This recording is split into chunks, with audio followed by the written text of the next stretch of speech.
he was the first person I ever hit up when I started YouTube. Like I emailed him being like, how much would I have to pay you to do a video? And the time wasn't right then. So it's good that it's happening now. He didn't Was the respond. time not right because he wasn't interested, or because you didn't have enough money? Because he wasn't interested in my like Fair. measly like $1,000 or whatever. It was just not, you know, it wasn't going to cut it. Yeah.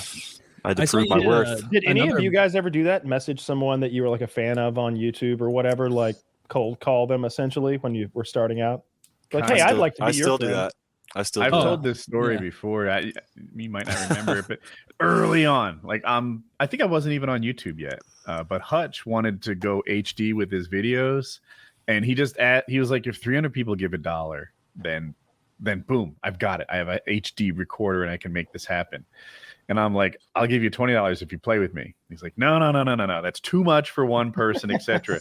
And I'm like, well, I've sent $20. It's on you whether you live up to this deal or not. And I like so he's like, all right, well, I'm in. You know, he didn't want to be a Welch, even though I completely defined a deal he never agreed to. I discovered YouTube, I think, mostly because I wanted to know more about Call of Duty 4, and so I was so bad at it. And that like I think that's when I started actually using YouTube as more than just when it started standing out as a website that I use, like one of my like 3 main time wasters or whatever, or not really time wasters after a while, I suppose. But anyway, in any case, I found Zergrizz's stuff and I messaged Zergrizz and I was like, I want to play with you. That looks fun. And it was like, and he just immediately just added me on Xbox Live and started playing with me. And I always thought that was so random. And I never asked him why. He just immediately accepted the friend request and started playing with me because he didn't know who I was. I didn't know how to make videos, you know. And then I ended up having dinner with him that night in LA, like years and years later. And he got so drunk he got lost outside and wandered off. So those are my never got to tell him the whole story. So drunk you meet your lost. heroes, yeah. I did the same thing for. It wasn't like just a cold call, but I remember like when I was starting my YouTube, Woody was, I think you had like 20,000 subs or something like that. Like at the time, big deal.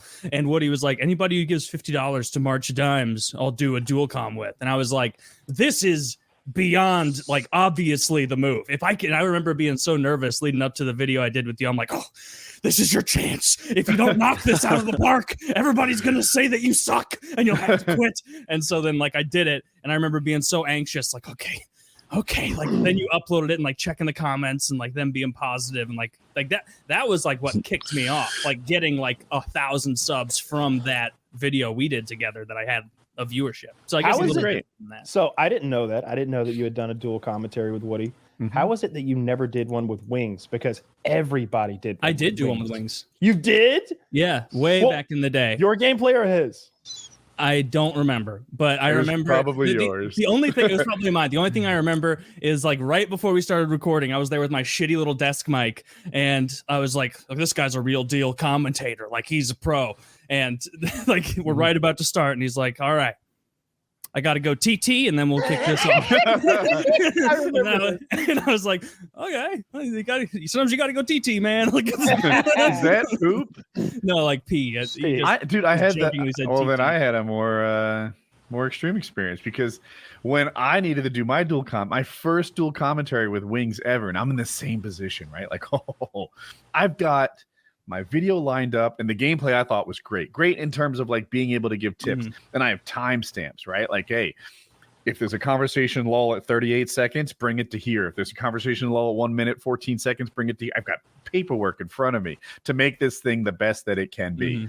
And I'm all ready and I'm like prepared. Wings is super late. Right? To him, this is a non-event. He's not excited about doing a dual comm with me. It's only in reverse. And long story short, he's constipated. He asked me some advice on that. I'm like, I don't know. Frosted mini wheats is kind of magic for me. Oh my god!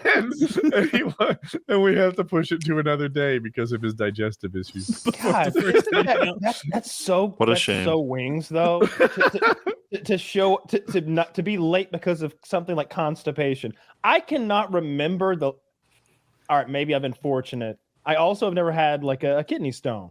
But I've never been constipated and been an issue in my entire life. I've never been like, I want to shit, but I can't. That's never been a thing. Same. Like I sit down and I shit. I don't have to sit down and go through some fucking 10-minute, 15-minute process to get the shit out of me. Like when I remember there's the scene where the guy, I heard Elvis died on the toilet, and I assume that's because he's straining like really hard and he like has an aneurysm. And I know, you know, there's a scene in The Sopranos where the same thing happens to that guy.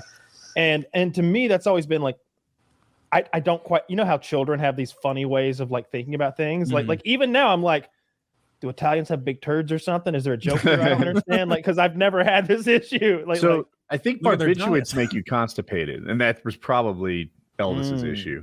I know opioids do. Opioids can like literally clog your bowels. The opioids. Limbo, he never Elvis shit. was on? Yeah. R.I.P. I used to be constipated a lot when I was a little kid. I just didn't have a good bathroom schedule. I was stupid. Yeah. I see a bathroom schedule is a thing that didn't occur to me until I was like, I don't know, 12 or something. But I would get to work or school and I'd have to take like an emergency shit. And my dad was like, I don't understand this problem you got. You notice that nobody else ever has to run away from work to take a shit but you? He's like, I'm like, I gotta go. That's what they say. He's like, every morning I take a shit. Every morning at the same time. And I'm like, well, I don't have to go. He's like, just go.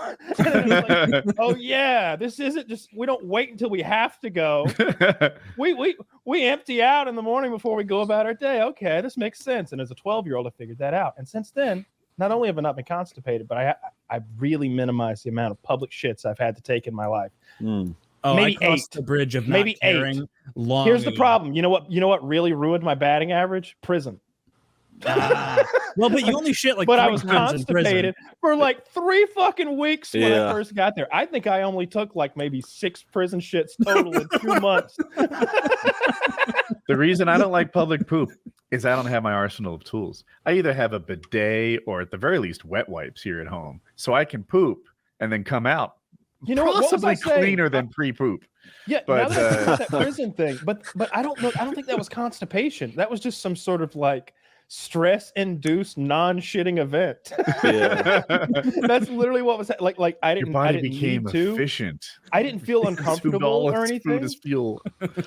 I don't know what that was. I think I was just terrified. I mean, like, but you're not supposed to force yourself to shit. So if you don't have to go in the morning, you sit there and you're trying to like that. That's how you get a hemorrhoid.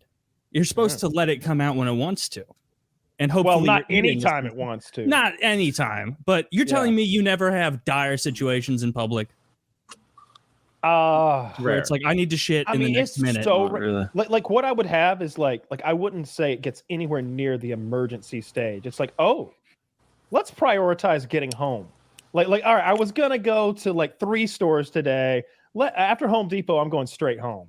Like that might happen, but there's no like, oh, fuck it, leave the groceries, honey, we gotta go. Like that doesn't happen. Have you guys ever had a hemorrhoid? No. Well, Woody has, but we have not. Woody got hemorrhoids for all of us. Right? He's like the Jesus Christ of hemorrhoids. He came and suffered for all of us. So thank you. Yeah, I appreciate your sacrifice, Woody. I'm class leading for your service. This one.